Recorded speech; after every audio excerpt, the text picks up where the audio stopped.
32A एक तार के प्रतिरोध R और उसकी लंबाई L और अनुप्रस्थ काट का क्षेत्रफल यानी क्रॉस सेक्शनल एरिया A के बीच संबंध बताएं। अंतिम सूत्र पर पहुंचने के लिए गणितीय प्रतीकों का उपयोग करें। क्वेश्चन नंबर 32A यानी प्रश्न संख्या 32A एक तार के प्रतिरोध R और उसकी लंबाई L और अनुप्रस्थ काट या क्रॉस सेक्शनल क्षेत्रफल A के बीच संबंध बताएं। अंतिम सूत्र पर पहुंचने के लिए गणितीय प्रतीकों का उपयोग करें। तो ये हमारा कोई कंडक्टर है यानी चालक है जिसकी लंबाई कितनी है L है और एरिया क्रॉस सेक्शन कितना है A। अनुप्रस्थ काट कितना है A और इसकी लंबाई कितनी है L और ये एक चालक है। इसका रेजिस्टेंस कितना है R है।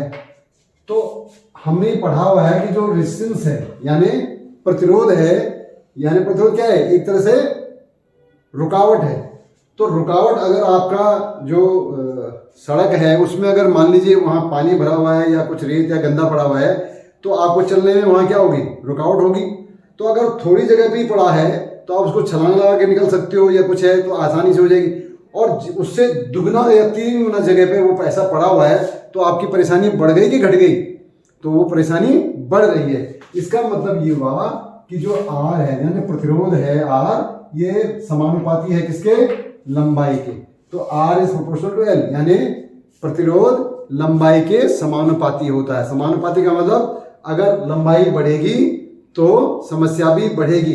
आप इसको यूं कह सकते हैं कि आपने वो मदारी में देखा होगा, वो जो बालिका जो है ऊपर तार के ऊपर चलती है, डंडा लेकर के तार के ऊपर चलती है।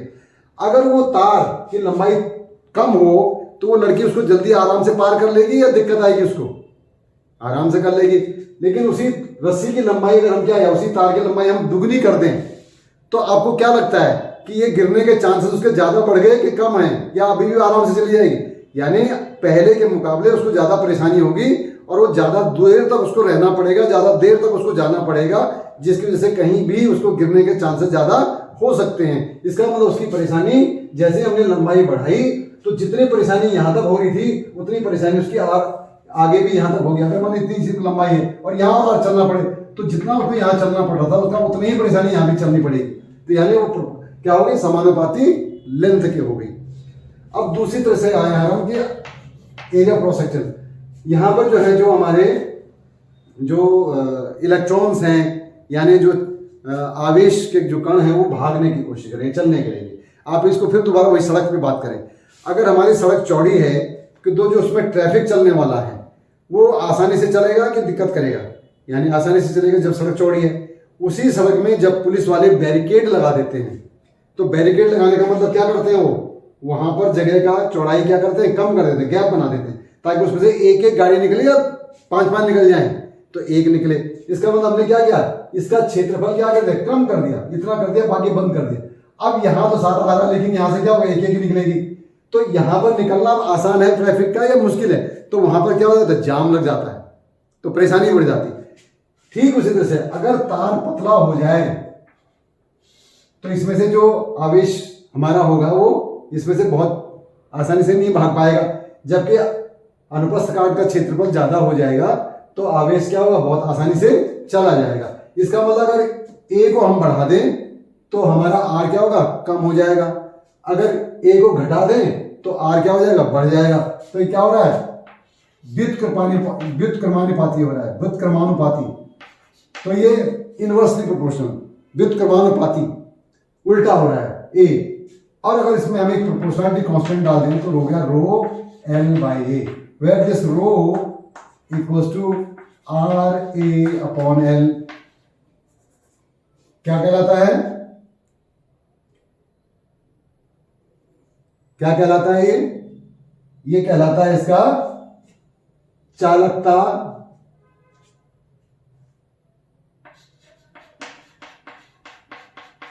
या विशिष्ट प्रतिरोध। क्या कहलाता है ये, विशिष्ट प्रतिरोध। इसको चालकता तो कंडक्टेंस हो गई, इसको बोलते हैं प्रतिरोधकता।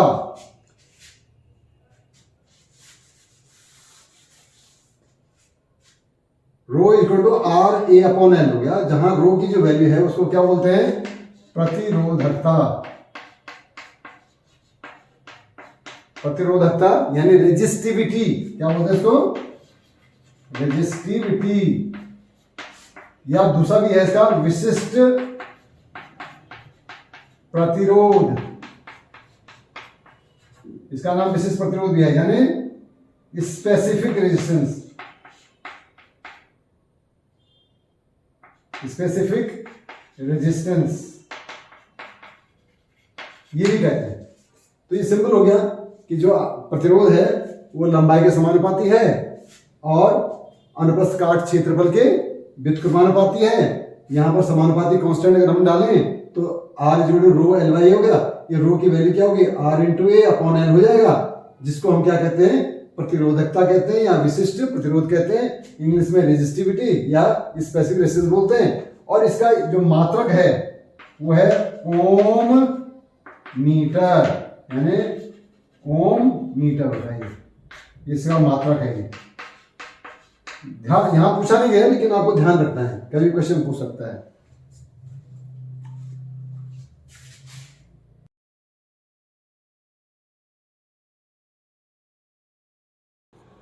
प्रश्न संख्या 32B, सूत्र का उपयोग करके किसी पदार्थ की प्रतिरोधकता यानी विशिष्ट प्रतिरोध को परिभाषित करें।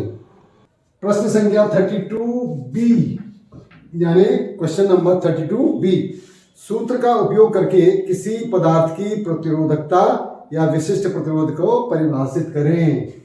तो हमने अभी क्या पढ़ा था कि R equal to rho L by किया था, और यहां से विशिष्ट प्रतिरोध की वैल्यू हमने क्या कही थी, आर ए अपॉन एल कही थी। अब इसको परिभाषित करना है। यहां पर क्या है, चालक के, यानी रो क्या है, चालक की प्रतिरोधकता, चालक के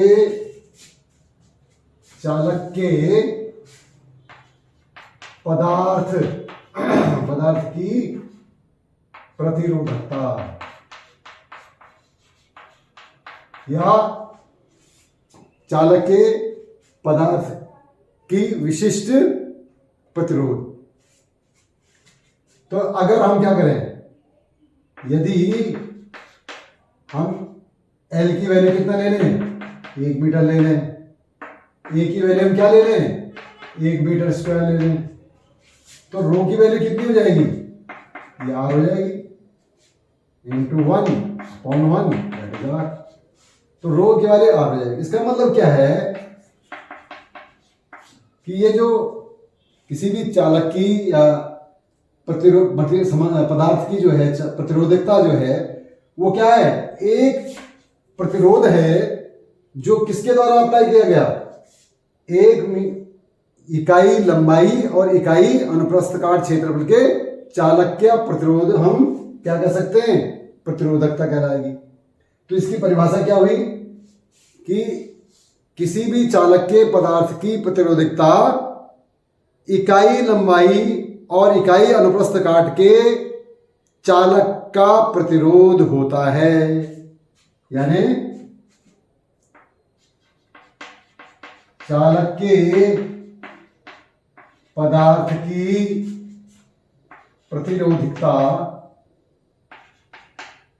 प्रतिरोधकता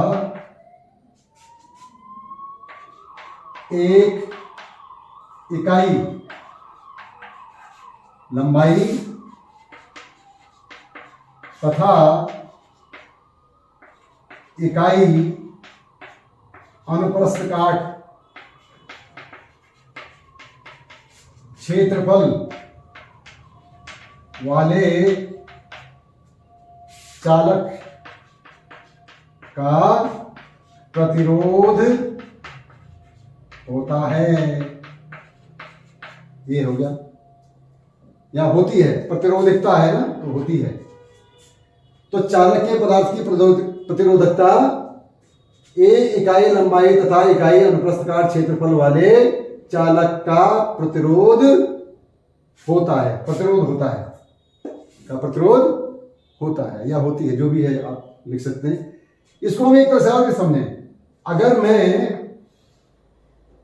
एक घन ले लूं, घन समझते हैं ना, जिसकी लंबाई, चौड़ाई और ऊंचाई क्या हो, समान होती है, और इसको भी मैं एक ले लूं, 1 मीटर ले लूं, यहां भी 1 मीटर ले लूं, यहां भी 1 मीटर ले लूं, तो इसकी लंबाई कितनी है, इकाई यानी 1 मीटर।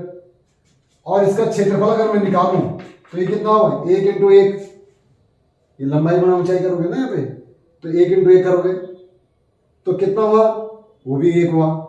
तो हम ये कह सकते हैं कि अगर हम किसी, इसको दूसरा तरह से, किसी चालक का विशिष्ट प्रतिरोध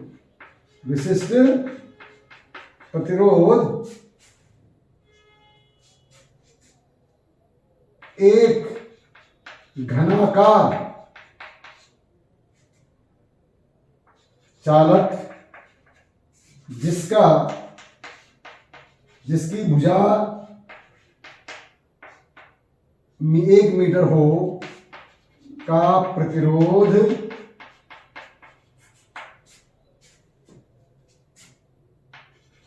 है। किसी चालक का विशिष्ट प्रतिरोध 1 घनाकार चालक जिसकी भुजा 1 मीटर हो का प्रतिरोध है। यानी 1 घनाकार चालक जिसकी भुजा 1 मीटर हो के प्रतिरोध को हम किसी चालक के पदार्थ का विशिष्ट प्रतिरोध कह सकते हैं। तो इस तरह से भी हम इसको लिख सकते हैं और बता सकते हैं। क्लियर हो गया, समझ में आ गया कि यहां से हमने L की वैल्यू 1 मीटर ली, A की वैल्यू 1 मीटर स्क्वायर ली, तो रो की वैल्यू R इंटू 1/1 होगा। तो यानी जो प्रतिरोधकता है किसी भी पदार्थ की, वो हमेशा क्या होगा, इकाई लंबाई और इकाई पार्श्व क्षेत्रफल के चालक का प्रतिरोध होता है। या हम ये कह सकते हैं कि कोई भी चालक को अगर हम घनाकार में ले लें और उस घन की जो है इकाई जो है लंबाई हो या चौड़ाई ऊंचाई सब बराबर हो, तो इकाई 1 मीटर एज का जो घन होगा उसका जो प्रतिरोध होगा वो उस पदार्थ का, उस चालक के पदार्थ का विशिष्ट प्रतिरोध या प्रतिरोधकता कहलाएगी।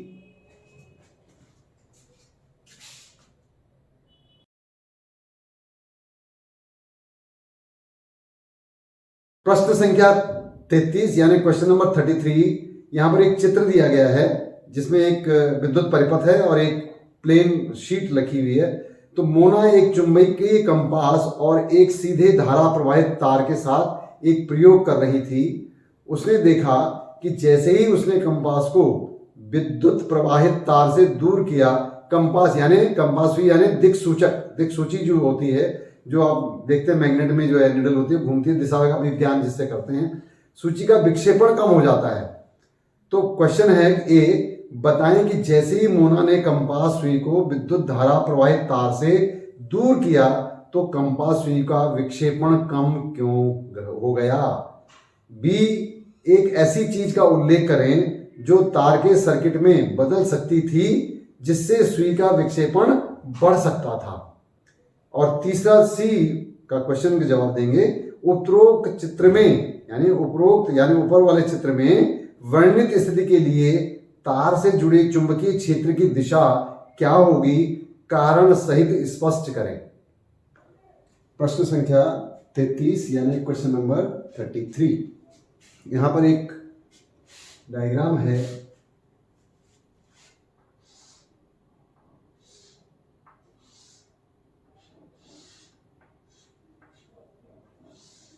एक प्लेन है और इसमें जो है एक वायर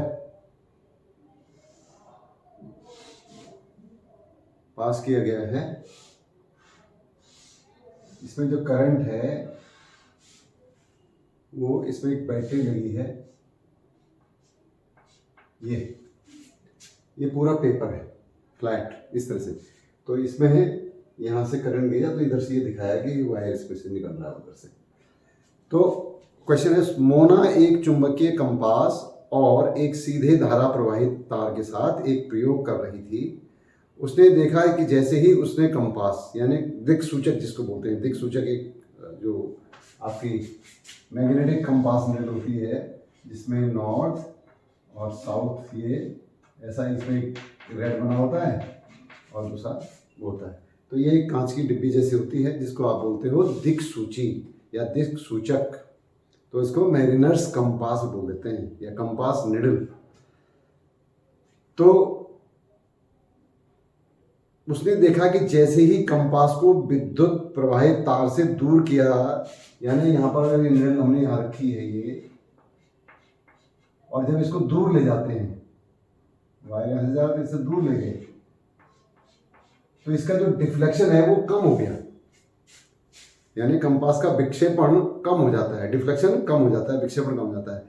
तो ए बताएं कि जैसे ही उन्होंने कंपास सुई को विद्युत धारा प्रवाहित तार से दूर किया तो कंपास सुई का विक्षेपण कम क्यों हुआ। तो ए का आंसर बच्चे ये है कि अगर मैग्नेटिक फील्ड का आपको ध्यान होगा, जो एक सीधे जो चालक है उसमें जब करंट चलती है उसका मैग्नेटिक फील्ड जो है उसका फॉर्मूला होता था μ0I/2πr। तो इसमें क्या है कि जो B है वो कैसे डिपेंड कर रहा है, R के व्युत्क्रमानुपाती है। व्युत्क्रमानुपाती का मतलब कि अगर R बढ़ेगा, अगर R इंक्रीज करता है तो B को डिक्रीज करना होगा। तो B का डिक्रीज का मतलब वहां उसकी चुंबकीय जो प्रभाव है वो चुंबकीय क्षेत्र क्या है, कम हो रहा है, तो प्रभाव कम हो रहा है। तो इस दिक् सूची की जो निडल है, कंपास निडल, उसको वो कम प्रभावित कर पाएगा। तो कम प्रभावित होने का मतलब क्या है, उसका विक्षेपण कम होगा। तो यानी जो थीटा है, जो एंगल है, जो कोण है, वो भी घट जाएगा, इसलिए विक्षेपण कम हो जाता है। तो वो क्यों, क्योंकि जो मैग्नेटिक जो चुंबकीय क्षेत्र है वो तार से बिंदु की दूरी का क्या होता है, व्युत्क्रमानुपाती होता है। अगर तार से हम दूर चलते जाएंगे तो चुंबकीय प्रभाव कम होता जाएगा, जिसकी वजह से सुई पे असर क्या होगा, दिक् सूचक पे असर क्या होगा, कम होगा। तो इसलिए विक्षेपण भी कम होगा, यानी कोण भी उसका जिस कोण से वो डिस्प्लेस होगी यानी विक्षेपित होगी वो कोण कम होगा। तो यानी R बढ़ा B घटा तो कोण भी, विक्षेपण भी घट गया। अब B पार्ट है कि एक ऐसी चीज का उल्लेख करें जो तार के सर्किट में बदल सकती थी जिससे सुई का विक्षेपण बढ़ सकता था। अब वही बात आ गई कि यहाँ एक और फैक्टर है कि आपने जो B पार्ट अगर आप देखें, ये A पार्ट है, तो आपने कहा कि चुंबकीय प्रभाव जो है, चुंबकीय क्षेत्र जो है वो क्या है, करंट यानी धारा के समानुपाती है। तो जब धारा के समानुपाती है, इसका मतलब है कि जैसे अब I को बढ़ाएंगे, ये एरो का मतलब बढ़ाना, तो उसमें B क्या होगा, ये भी बढ़ जाएगा क्योंकि समानुपाती है। समानुपाती का मतलब कि अगर एक को बढ़ाते हैं तो दूसरा भी बढ़ेगा, एक को घटाते हैं तो दूसरा भी घटेगा, ये समानुपाती होता है। तो इसमें जब आपने देखा कि इसमें धारा बढ़ा देंगे तो चुंबकीय जो क्षेत्र है वो और प्रभावी बन जाएगा, और स्ट्रॉन्ग हो जाएगा, और ज्यादा प्रबल हो जाएगा।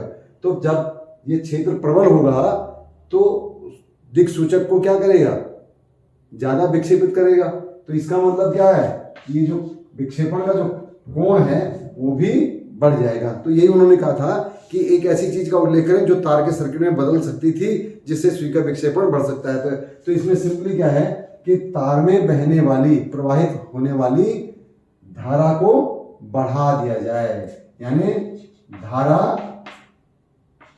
को बढ़ा दिया जाए, बढ़ाने पर, तो ये बढ़ाने पर हो जाएगा या बढ़ा दिया जाए। तो ये इसका। अब सी पार्ट देखेंगे कि उन्होंने सी पार्ट पूछा है कि इसकी जो दिशा होगी चुंबकीय क्षेत्र की वो किधर होगी, ये पूछा है। तो इसको निकालने के लिए होता हमारा राइट हैंड थंब रूल, यानी दाएं हाथ के अंगूठे का नियम। और ये दाएं हाथ के अंगूठे का नियम है क्या कि ये जो चालक है हमारा जिसमें करंट धारा बह रही है, विद्युत धारा, उसको अगर हम अपने दाहिने हाथ से इस तरह से पकड़ें कि अगर मैं इसको मान के चलूं कि हमारा चालक है और इसमें करंट का है, जिधर पेन का वो जा रही है, रिफिल की इधर जा रहा है, जिधर से लिखते हैं इधर धारा है, तो मैं इसे कैसा पकड़ूं कि मेरा जो अंगूठा है वो कहाँ होना चाहिए, धारा की दिशा में, यानी ऊपर की तरफ ये।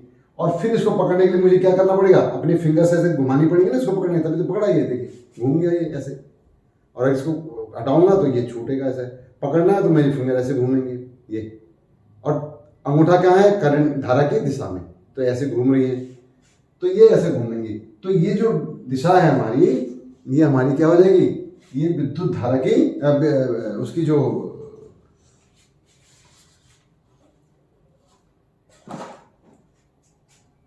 जब इसको हमने ऐसे पकड़ा तो मेरी जो फिंगर्स हैं वो कैसे जा रही हैं, इस तरह से आ रही हैं।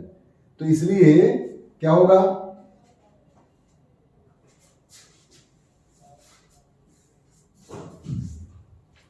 तो इसके अंदर जो चुंबकीय बल रेखाएं हैं वो इस तरह से जाएंगी, यानी चुंबकीय क्षेत्र जो है हमारा वो इस तरह से हो, यही वो पूछ रहा है।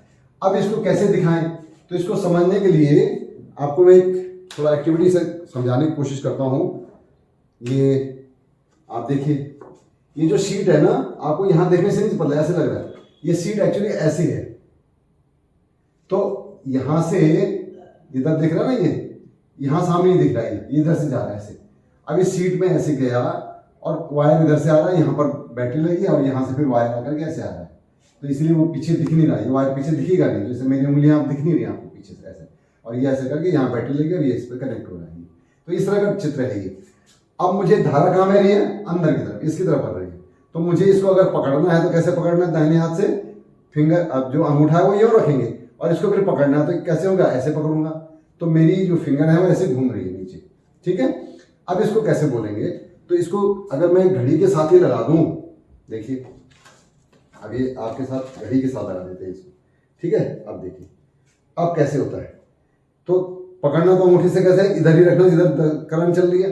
अब इसको पकड़ रहा हूं मैं, तो क्या हो रहा है, मेरी जो उंगलियां हैं वो कैसे मुड़ रही हैं, इधर से ऐसे मुड़, यानी अगर वृत्त बनाएंगे तो कैसे बनेंगे, ऐसे बनेंगे। और इधर भी देखो, ये लाल सुई जो है सेकंड्स की, ये कैसे घूम रही है, ऐसे तो घूम रही है, इधर ऐसे मोड़ रहे हैं ना ऐसे। तो अब इसको अगर आप ध्यान से देखें, तो जब इसको हम ऐसे मोड़ रहे हैं तो ये जो लाल जो है सेकंड की सुई जो चल रही है, ये देखिए ध्यान से, सेकंड की जो सुई है वो कैसे घूम रही है, इधर ही घूम रही है ना, जिधर मेरे हाथ के निशान है, जैसे फिंगर्स घूम रही हैं ऐसे, उंगलियां इधर मुड़ रही हैं, तो वो सुई भी इधर ही घूम रही है। तो इसको हम बोलते हैं क्लॉक वाइज, इसको हम बोलते हैं क्लॉक वाइज यानी दक्षिणावर्त, क्लॉक वाइज यानी दक्षिणावर्त। तो इसमें नहीं दिखाई देता एकदम से, ये ऐसे आपको साफ दिखेगा एकदम से। तो ये फिंगर्स देखिए ऐसे तो जा रहा है, 12, 12 से 1, 1 से 2, 3, 5, 6 पे, फिर यहाँ से 9 पे आके, तो ये इस तरह घूम रहा है, ये 12 फिर 1 फिर ऐसे ऐसे ऐसे ऐसे इसको पकड़ने के लिए, तो इसको पकड़ने के लिए ऐसे घूम रही है। तो ये हो गया क्लॉक वाइज यानी घड़ी की सुइयों के दिशा में, तो इसको बोलते हैं दक्षिणावर्त। अब अगर इसकी दिशा जो है, धारा की दिशा अगर हम उल्टी कर दें, ये देखिए अब धारा की दिशा किधर है, इस तरफ है। अब मुझे इसको पकड़ना है तो क्या करना होगा, अब की बार अंगूठा ऐसे नहीं करना, मुझे ऐसे करना पड़ेगा अंगूठा। तो अंगूठे को ऐसे करूँगा तो क्या होगा, ये इस तरफ आया, इस तरफ पकड़ेंगे और इसको ऐसे करके पकड़ेंगे। तो इस बार जो उंगलियां जो है हमारी क्या हो रही हैं, ये उल्टी दिशा में जा रही है। तो घड़ी तो इधर चल रही है, जो निडल है आपकी लाल वाली, और हमारी हमारी जो उंगलियां हैं वो इधर के लिए मुड़ रही हैं, यानी वो यूं बना रही हैं। अगर वृत्त की बात करें, हम एक सर्कल की बात करें, तो वो यूं घूम रही हैं, जबकि जो घड़ी की सुई है वो यूं, इसके टिप पे अगर हम एक थोड़ा सा कलर्ड वाला लगा दें तो वो ऐसे एक वृत्त बनाएंगी ऐसे क्लॉकवाइज में। और हमारा जो फिंगर है वो कैसे चल रही है इस समय, उल्टी चल रहा है, उल्टी दिशा में चल रही है। तो इसको हम बोलते हैं एंटी क्लॉकवाइज, इसको बोलते हैं हम एंटी क्लॉकवाइज यानी वामावर्त। ये हो गया क्लॉकवाइज यानी दक्षिणावर्त, और ये हो गया एंटी क्लॉकवाइज यानी वामावर्त। तो इस तरह से हमारा बहुत ज़्यादा क्लियर हो जाता है। इसको और क्लियर करने के तरीके से मैंने आपको पहले वीडियो में बताया है कि ये जब हम इसको यहाँ रखते हैं ना अपनी कॉपी पे या उस पर, तो हम कंफ्यूज हो जाते हैं कि जो इसकी धारा की जो दिशा है वो इधर है किधर है, वो गलती हो जाती है। तो जब आप इसको इसके साथ ऐसा रखेंगे, देखिए धारा की दिशा है। तो इस पेंसिल को जब हम पकड़ेंगे तो मेरे हाथ कहाँ जाने पड़ेंगे, मुझे फिंगर्स को अंदर ले जाना पड़ेगा। तो इसलिए क्या हुआ, अंदर, ही देखिए अंदर जा रही है। इसको मुझे अगर पकड़ना है तो मुझे फिंगर्स अंदर ले जाने पड़ेंगे। तो इस जगह पर क्या है, अंदर की तरफ है, और यहाँ से फिर क्या होगी, ये फिंगर फिर बाहर लानी पड़ेंगी ऐसे। तो इस तरफ हमारा जो है वो अंदर होगा यानी क्रॉस, और इस तरफ हमारा जो है ये क्या होगा, बाहर की तरफ होगा यानी डॉट। तो ये फिर से देख लीजिए, इससे आप इस वाली वीडियो को आप जरूर देखें वहाँ दोबारा, वहाँ बिल्कुल डिटेल में समझाया है। तो यहाँ पर फिंगर अंदर जाएंगी, इसलिए क्या इनवर्ड हो गया यानी अंदर की तरफ, और यहाँ से जब इसको लाएंगे हम ये ऐसे, तो ये बाहर आएंगे उंगलियाँ, तो ये हो गया बाहर की तरफ। तो ये हो गया अंदर की तरफ, अंदर की ओर, और ये हो गया बाहर की ओर, यानी ये इनवर्ड और ये हो गया आउटवर्ड। यानी हमारी कॉपी से यहाँ कॉपी की तरफ अंदर जाएगा और यहाँ कॉपी से बाहर आएगा। तो इस तरह से ये आपका क्लियर हो जाएगा।